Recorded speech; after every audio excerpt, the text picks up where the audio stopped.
Assalamu alaikum viewers and welcome back to my channel Study Law with Bushra. So from today onwards we are going to start another subject of Law Gate, that is Criminal Procedure Code, and in this video we will discuss chapter 5 of CRPC that deals with of arrest, escape and retaking. But before starting the discussion, I request you all to please subscribe to my channel and don't forget to press the bell icon for latest updates. Do share this video with your friends and don't forget to comment your feedback. So let's move towards the discussion. Chapter 5 of CRPC is basically divided into two parts, Part A and Part B. In this video, we will discuss only Part A that deals with arrest generally. So, starting from section 46. Section 46 basically deal करता है arrest how made, कि arrest किस तरह से की जाती है. अब अरेस्ट के प्रोसीजर को समझने से पहले हमने ये देखना है कि अरेस्ट इटसेल्फ क्या चीज है, अरेस्ट होती क्या है. सो अगर अरेस्ट को सिंपली हम डिफाइन करें तो it means to capture any suspected person and restrict his liability or free movement under proper law. कि किसी भी सस्पेक्टेड पर्सन को कैप्चर करना. अब कोई भी ऐसा बंदा जिसके ऊपर आपको शक है, जो सस्पेक्टेड पर्सन है, प्रॉपर लॉ के अंडर उस सस्पेक्टेड पर्सन को कैप्चर करना और साथ ही साथ restrict his liability and free movement, उसको उसकी फ्री मूवमेंट को रिस्ट्रिक्ट कर देना, रोक देना कि वो फ्रीली एक जगह से दूसरी जगह ना जा सके. लेकिन ये सब अंडर प्रॉपर लॉ करना है, एक प्रॉपर लॉ के अकॉर्डिंग करना है, अपने से कुछ भी नहीं करना. सो अगर सेक्शन 46 की क्लॉज 1 को देखें तो क्लॉज 1 कहती है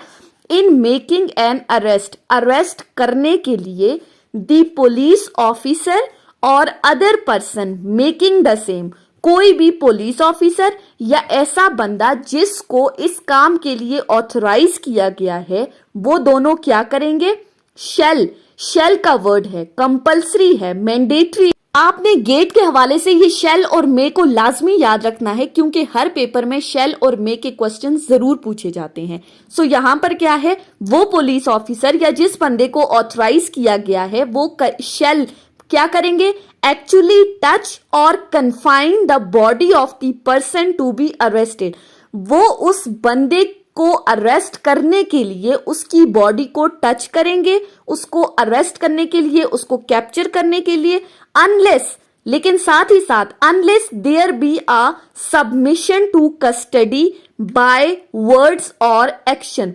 अनटिल एंड अनलेस के वो बंदा अपने आप को खुद गिरफ्तार करने के लिए पेश कर रहा है, आया अपने वर्ड्स के थ्रू, यानी वो कह रहा है कि ठीक है मुझे गिरफ्तार कर लो, या वो अपने एक्शन से ये चीज जाहिर कर रहा है. लेट्स से कि अगर वो हाथ ऊपर कर देता है, वो पुलिस ऑफिसर के सामने खुद को अरेस्ट करने के लिए पेश कर देता है, तो फिर आपको उसकी बॉडी को कन्फाइन करने की जरूरत नहीं है. अदरवाइज अगर वो खुद को गिरफ्तार करने के लिए पेश नहीं करता तो फिर आपने उसको उसकी बॉडी को टच करना है, उसको अरेस्ट करने के लिए. सो सिंपली क्लॉज 1 के अकॉर्डिंग किसी बंदे को अरेस्ट करने के लिए आप उसकी बॉडी को कन्फाइन कर सकते हो, टच कर सकते हो, लेकिन अगर वो अपने आप को खुद पेश कर रहा है तो फिर कन्फाइन या टच करने की जरूरत नहीं है. उसके बाद है clause 2, resisting endeavour to arrest. Clause 2 क्या कहता है कि अगर कोई बंदा अपने अरेस्ट से बचने की कोशिश करता है तो फिर क्या है, वो अगर गिरफ्तारी नहीं दे रहा. सो क्लॉज 2 के according if such person forcibly resist the endeavour to arrest him, अगर कोई बंदा फोर्सिबली फोर्स यूज करते हुए वो अपने आप को अरेस्ट नहीं करने दे रहा, या फिर attempts to evade the arrest, या फिर कोशिश करता है कि वो अरेस्ट से बच जाए, तो ऐसी सूरत में such police officer or other person may use all the means necessary to effect the arrest. तो वो पुलिस ऑफिसर या वो बंदा जिसको ऑथराइज किया गया है अरेस्ट करने के लिए, वो तमाम मीन्स, नेसेसरी मीन्स जो कि जरूरी हैं, वो तमाम तरीके यूज करते हुए उस बंदे को अरेस्ट कर सकता है. मे का वर्ड है यहां पर, कर सकता है. उसके बाद है क्लॉज 3। क्लॉज 3 एक्सेप्शन बता रही है। क्लॉज 3 कहती है nothing in this section gives a right to cause the death of the person who is not accused of an offence punishable with death or imprisonment for life. इस section के according अगर कोई बंदा किसी ऐसे case में accused है, यानी कि अगर उस पर किसी ऐसे ऑफेंस का इल्ज़ाम लगा है जिसकी सज़ा डेथ पेनल्टी या इम्प्रिजनमेंट फॉर लाइफ नहीं है, तो ऐसी सूरत में वो पुलिस ऑफिसर उस बंदे की डेथ कॉज नहीं कर सकता। सिंपली इस सेक्शन के अकॉर्डिंग अगर आप किसी बंदे को अरेस्ट करने जा रहे हो और अरेस्ट करते वक्त आपको ये पता है कि जिस बंदे को मैं अरेस्ट कर रहा हूं उसने कोई ऐसा ऑफेंस कमिट नहीं किया जिसकी सजा डेथ पेनल्टी या इम्प्रिजनमेंट फॉर लाइफ है, तो ये सेक्शन आपको उस बंदे की डेथ कॉज करने का राइट नहीं देता। उसके बाद है सेक्शन 47। सेक्शन 47 बात करता है search of place entered by a person sought to be arrested, कि अगर कोई बंदा जिसको आपने अरेस्ट करना है वो किसी ऐसी जगह पर एंटर हो गया है तो उस जगह को आपने किस तरह से सर्च करना है। सेक्शन 47 कहता है if any person acting under the warrant of arrest, अगर कोई बंदा जिसको वारंट ऑफ अरेस्ट दिया गया है और any police officer having the authority to arrest, या फिर कोई पुलिस ऑफिसर जिसके पास अथॉरिटी है किसी बंदे को अरेस्ट करने की, has a reason to believe, अगर अरेस्टिंग अथॉरिटीज का ये रीजन टू बिलीव है, उनको लगता है that the person to be arrested has entered into or within any place, उनको ये लगता है कि जिस बंदे को हमने अरेस्ट करना है वो किसी जगह पर एंटर हो गया है, द पर्सन रिजाइडिंग इन और being in charge of such place, तो ऐसा बंदा जो उस जगह पर रह रहा है या फिर जो उस जगह का इंचार्ज है जिसकी मलकियत के अंदर वो प्रॉपर्टी आ रही है, शेल कंपल्सरी है, मैंडेटरी है, वो क्या करेगा on demand of such person acting और सच पुलिस ऑफिसर, तो वो उस पुलिस ऑफिसर की या उस अरेस्टिंग अथॉरिटी की डिमांड पर वो उनको फ्री इंग्रेस अलाउ करेगा, यानी वो उनको फ्रीली कहेगा, इजाजत देगा कि वो उसके घर में एंटर हो। वो पर्सन जो उस घर में रह रहा है या जो उस जगह का इंचार्ज है वो उस पुलिस ऑफिसर को इजाजत देंगे कि वो उसके घर में जाएं and afford all the reasonable facilities for search therein, और उनको तमाम रीजनेबल फैसिलिटीज प्रोवाइड करेगा जिसके थ्रू वो अपनी सर्च को इफेक्टिव बना सकें, जिसके थ्रू वो इजीली उस घर को सर्च कर सकें उस बंदे को अरेस्ट करने के लिए। उसके बाद आ जाता है सेक्शन 48। सेक्शन 48 सेक्शन 47 को ही मजीद एक्सप्लेन कर रहा है। सेक्शन 48 कहता है procedure where ingress not obtainable, अगर तो आपको उस घर में दाखला, उस घर में एंट्री नहीं दी जा रही, अलाउ नहीं किया जा रहा, तो तब आप क्या प्रोसीजर अडॉप्ट करोगे। So section 48 says if ingress to such place cannot be obtained under section 47। Section 47 में हमने कहा कि उस जगह पर जाकर जो है वो सर्च करेगा। अगर आपको उस जाने के लिए अलाउ नहीं किया जा रहा, आपको एंट्री नहीं दी जा रही उस इंचार्ज की तरफ से या उस रिजाइडिंग पर्सन की तरफ से, it shall be lawful in any case for a person acting under the warrant, तो फिर ये पुलिस ऑफिसर या वो बंदा जो वारंट ऑफ अरेस्ट के अंडर एक्ट कर रहा था उनके लिए लॉफुल है कि वो उस जगह में एंटर होने के लिए, उस जगह को सर्च करने के लिए, अपनी सर्च को इफेक्टिव बनाने के लिए to break open any outer or inner door or window of any house or place, तो वो उस घर की, उस जगह के खिड़कियां दरवाजे तोड़कर उस घर के अंदर अपनी एंट्री को मुमकिन बना सकते हैं और अपनी सर्च को इफेक्टिव कर सकते हैं।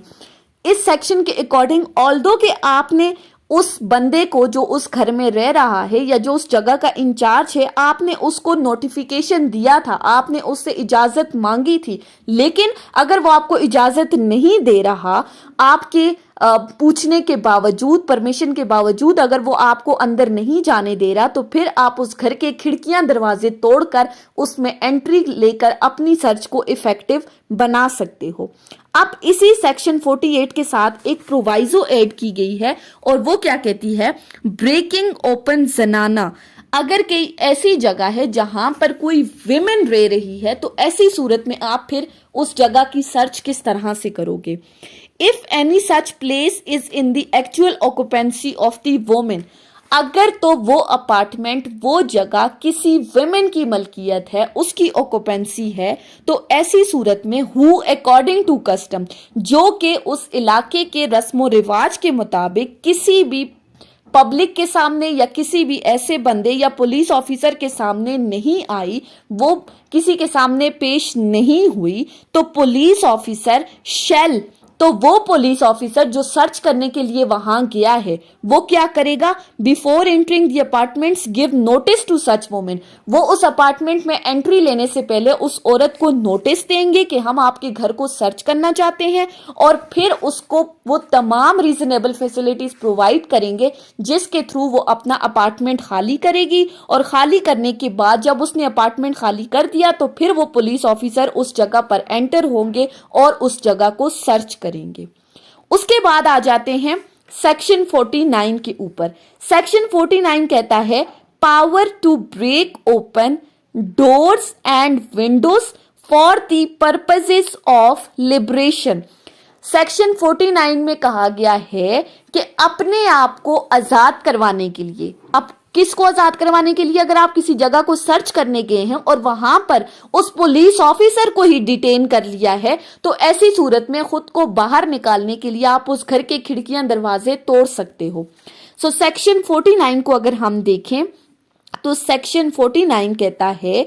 Any police officer or other person authorize to make any arrest, कोई भी पुलिस ऑफिसर या कोई दूसरा बंदा जिसको ऑथराइज किया गया है किसी बंदे को अरेस्ट करने के लिए, मे का वर्ड यूज हुआ है, कंपल्सरी नहीं है, मैंडेटरी नहीं है, वो कर सकता है। May break open any outer or inner door or window of any house or place in order to liberate himself, तो वो उस घर के खिड़कियां दरवाजे वगैरह तोड़कर अपने आप को बाहर निकालने के लिए ऐसा कर सकता है। और एनी पर्सन, या फिर मजीद कहा गया है, या कोई भी ऐसा बंदा जो लॉफुली उस जगह पर एंटर हुआ था सर्च करने के लिए, जिसको ऑथराइज किया गया था अरेस्ट करने के लिए, उसको अगर वहां पर डिटेन कर दिया है, तो वो भी उस जगह के, उस घर के खिड़कियां दरवाजे तोड़कर खुद को बाहर निकालने के लिए ये काम कर सकता है, वो उसको अलाउड है। उसके बाद है सेक्शन 50। सेक्शन 50 क्या कहता है, नो अननेसेसरी रिस्ट्रेंट, के गैर जरूरी रिस्ट्रेंट की जरूरत कहां नहीं है। The person arrested shall not be subjected to more restraint than is necessary to prevent his escape, कि जिस बंदे को आप अरेस्ट कर चुके हैं, अरेस्ट करने के बाद shall not, ये भी कंपल्सरी है, ये गेट में पूछा जा सकता है, तो उसके लिए जितना रिस्ट्रेंट जरूरी है उस बंदे को भागने से बचाने के लिए, उससे ज्यादा रिस्ट्रेंट की जरूरत नहीं है। सिंपली अगर हम करें तो अगर आपने किसी बंदे को अरेस्ट कर लिया है और आपने उस बंदे को इस स्टेट में रखा है, इस हालत में रखा है कि अब वो बंदा यहां से भाग नहीं सकता, तो अगर उसका भागना आपने नामुमकिन बना दिया है तो मजीद रिस्ट्रेंट की जरूरत नहीं है। फॉर एग्जाम्पल, अगर आपने किसी बंदे को हथकड़ियां लगा दी हैं और अब आपको लगता है कि ये भाग नहीं सकता, तो जरूरी नहीं है कि आप उसको रस्सियों से जकड़ दो, जंजीरों से बांध दो कि इसको भाग नहीं देना। यानी जो रिस्ट्रेंट आपने करना है वो up to the limit of necessity करना है, जितनी जरूरत है उससे ज्यादा नहीं करना। उसके बाद आ जाते हैं सेक्शन 51 के ऊपर। सेक्शन 51 कहता है सर्च ऑफ अरेस्टेड पर्सन। अब यहां पर बात हो रही है ऐसे बंदों की जिनको अरेस्ट कर लिया गया है, उनकी सर्च किस तरह से करनी है। अब अगर सेक्शन 51 की आप लैंग्वेज को पढ़ें तो आपको बहुत ही ज्यादा कंफ्यूजिंग लगेगी, आपको समझ नहीं आएगा कि ये क्या कह रहा है। सो हम इसको, इस सेक्शन को पार्ट्स में डिवाइड करके पढ़ते हैं। पहला पार्ट है whenever a person is arrested by police officer under a warrant, जब किसी एक बंदे को पुलिस ऑफिसर ने अंडर वारंट अरेस्ट कर लिया है which does not provide for the taking of the bail, और उस बंदे को जमानत नहीं लेने दी जा रही, और अंडर अ वारंट या फिर उसको अंडर वारंट अरेस्ट किया है which provides for taking of the bail, जिससे उसको जमानत दी जा सकती थी लेकिन नहीं दी जा रही। या फिर second part, when ever a person is arrested without warrant, जहां पर एक बंदे को विदाउट वारंट अरेस्ट किया गया है, और by a private person under warrant, या फिर किसी प्राइवेट पर्सन ने अंडर वारंट अरेस्ट किया है, and cannot be legally admitted to bail, जिसको लीगली बेल के लिए एडमिट नहीं किया जा सकता, और is unable to furnish bail, या फिर वो बेल लेने के लिए कैपेबल नहीं है। ऐसी सूरत में the officer making the arrest, जो ऑफिसर अरेस्ट कर रहा है, और when the arrest is made by private person, या जब प्राइवेट पर्सन ने उस बंदे को अरेस्ट किया है, the police officer to whom he makes over the person arrested, तो वो प्राइवेट पर्सन जब इस बंदे को उस पुलिस ऑफिसर के सामने पेश करता है, may search such person and place in safe custody all the articles found upon him, तो उस बंदे को वो सर्च कर सकता है, और सर्च करने के बाद जितनी भी चीजें उस बंदे से उसको मिलेंगी, उस प्राइवेट पर्सन को या उस पुलिस ऑफिसर को, वो उनको सेफ कस्टडी में रखेगा, और बाद में उनको वो कोर्ट में पेश करेगा, या जब भी जरूरत होगी तो वो उन चीजों को पेश कर देगा। सिंपली सेक्शन 51 में कहा गया है कि जब पुलिस ऑफिसर अंडर वारंट किसी बंदे को अरेस्ट करती है, या विदाउट वारंट, या कोई प्राइवेट पर्सन किसी बंदे को अरेस्ट कर रहा है जिसको बेल दी जा सकती थी लेकिन बेल नहीं दी गई, तो ऐसी सूरत में जिस पुलिस ऑफिसर ने उसको अरेस्ट किया है या जिस प्राइवेट पर्सन ने अरेस्ट किया है, वो उसको पुलिस ऑफिसर के सामने पेश करेगा, उसको सर्च करेगा, और सर्च करने के बाद जितनी भी चीजें उससे वसूल होंगी वो उनको सेफ कस्टडी में रखेगा, और बाद में जब वो डिमांड की जाएंगी तो वो उनको पेश करेगा। उसके बाद है सेक्शन 52। सेक्शन 52 बात करता है मोड ऑफ सर्चिंग वुमेन, कि जहां पर किसी औरत की तलाशी लेनी है तो उसके लिए क्या तरीकाकार अपनाया जाएगा। सो सेक्शन 52 कहता है whenever it is necessary to cause a woman to be search, जब कभी कहीं पर जरूरी है कि किसी वुमेन की तलाशी लेनी चाहिए, तो ऐसी सूरत में the search shall be made by another women, तो ऐसी सूरत में उस औरत को कौन करेगा सर्च, शैल है। अब ये भी याद रखना है, कंपल्सरी है कि औरत की तलाशी हमेशा दूसरी औरत लेगी। अब यहाँ पर अनदर वुमेन से क्या मुराद है कि जो लेडी पुलिस ऑफिसर है, लेडी कांस्टेबल है, वो उस औरत की तलाशी लेगी, लेकिन in a decent manner with regards to strict decency, एक डिसेंट मैनर के अंदर वो उस औरत की तलाशी लेगी। उसके बाद है सेक्शन 53। सेक्शन 53 बात करता है